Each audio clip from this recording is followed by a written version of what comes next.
working with his fans to flip a district and knock a lawmaker of his audience's choosing out of power. I spoke with Maher and asked him to explain his new plot. Well, after I got Obama elected last year with my $1 million contribution, I thought, what the hell, I'll keep going. No, I just think a lot of it was because we were reading a lot about how people are so dissatisfied with their congressperson. You know, there's this tremendous paradox in America that the approval rating of Congress is, what, sometimes it's as low as 10%, and yet the rate of Congress people who are returned to office is over 90. How can that be? So we thought we would test it, and the response has been amazing. People really do, on an individual district basis, not like the people who are representing them very often. And we think that if we just shine a little light on some of these people, we might be able to flip one. So Roll Call, one of the newspapers of Capitol Hill, asked some Republican members of Congress what they thought. Congressman Steve King, Republican of Iowa, he said, you should run. He said, quote, anybody that would put their name on the ballot is deserving of our respect. So let's see if I can start to respect Bill Maher. That was his thing. And he said also that then all the comedians can make fun of you. Have you ever thought about running for office? Oh, Steve King, the second creepiest guy the first creepiest guy named Steve King. Of course not. You know, I'm an atheist pot smoker. It's never going to happen, nor is it something I ever want to do.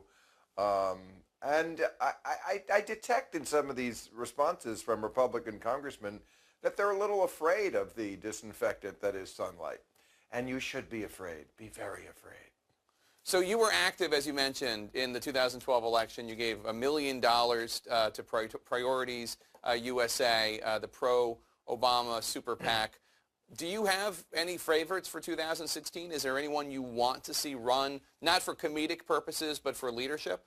I thought you were going to say, do you have any money left?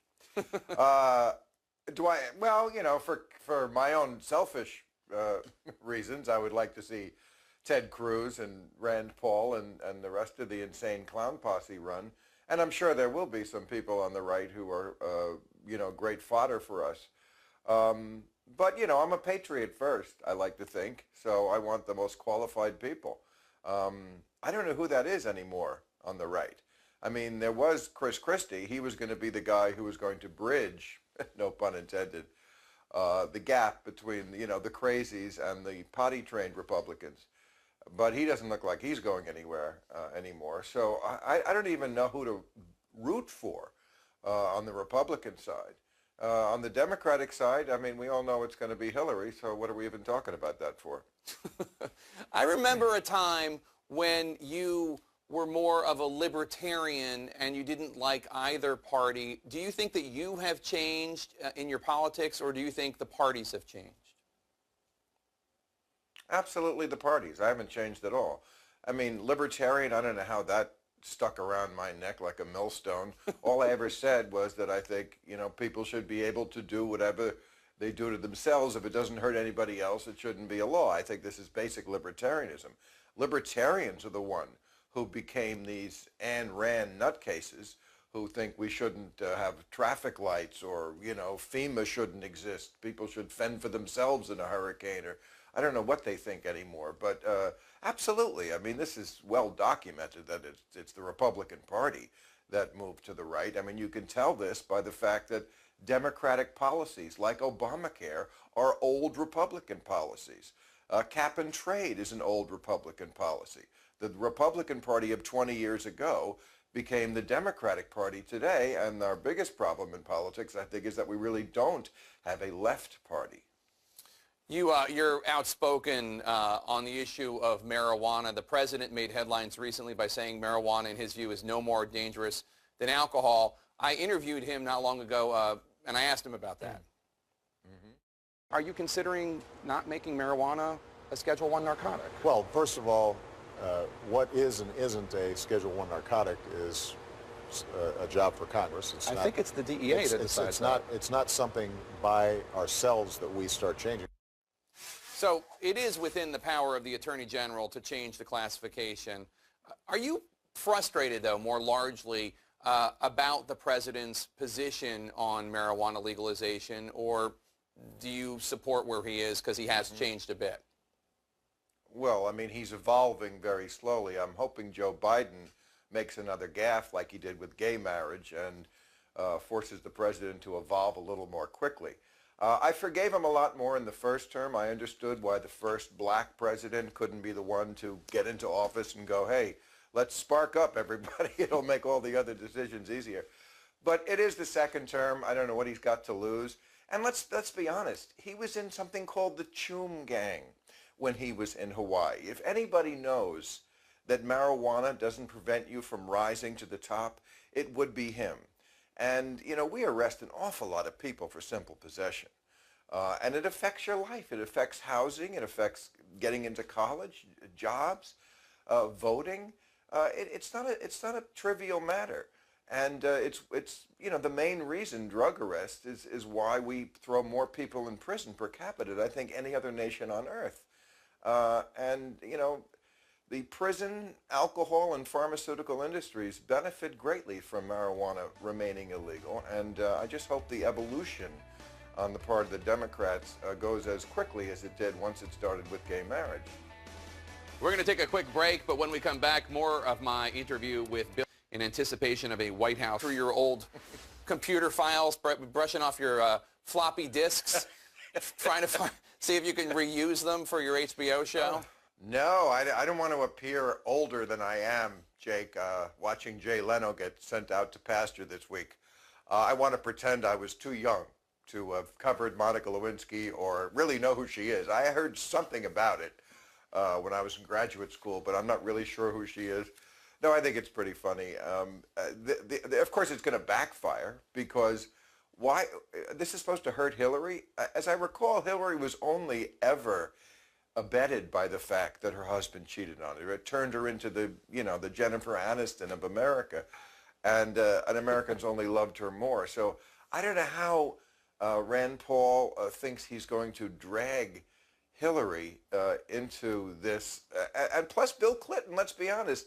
At some point, you know, if you hang around long enough, like an old building, they say, you become respectable, and that's Bill Clinton now. Somehow the guy who the Republicans accused of everything from rape to murdering Vince Foster and the most corrupt guy, he's great now. He's a great guy. They love him. So I just don't get how that strategy is going to pay off for them.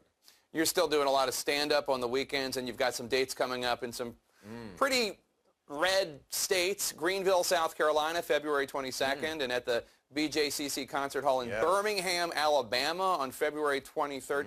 When you go into these red states, how do the audiences receive you?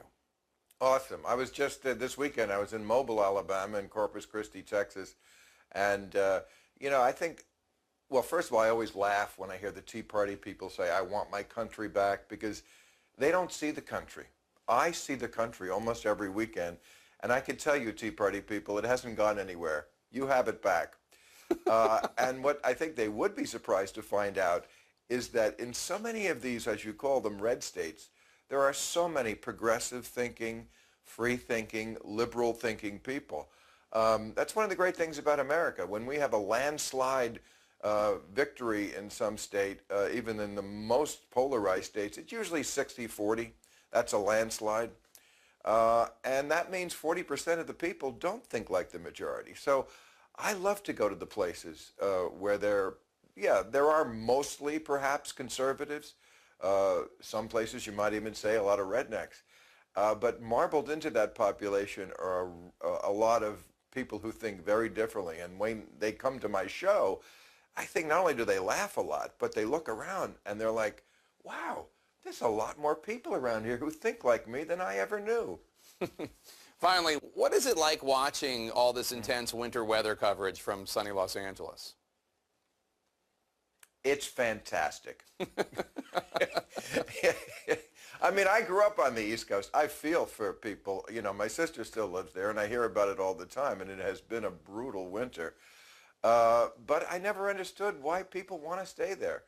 I mean, I understand sometimes people have to stay. They have jobs, they have kids, parents have to take care of, and so forth. But I just never understood the human desire to be in a place that is punishing you when there are climates that are perfectly nice. When I moved from New York, I remember people in New York saying, how can you leave New York? How can you leave the intellectual climate and the artistic climate? And I said, what about the climate? That affects my mood a lot more than the intellectual climate. I can get the paper out here. I can get the New York Times out in California. All right. Bill Maher, thank you so much. We appreciate your time. Sure, Jake. Great to see you.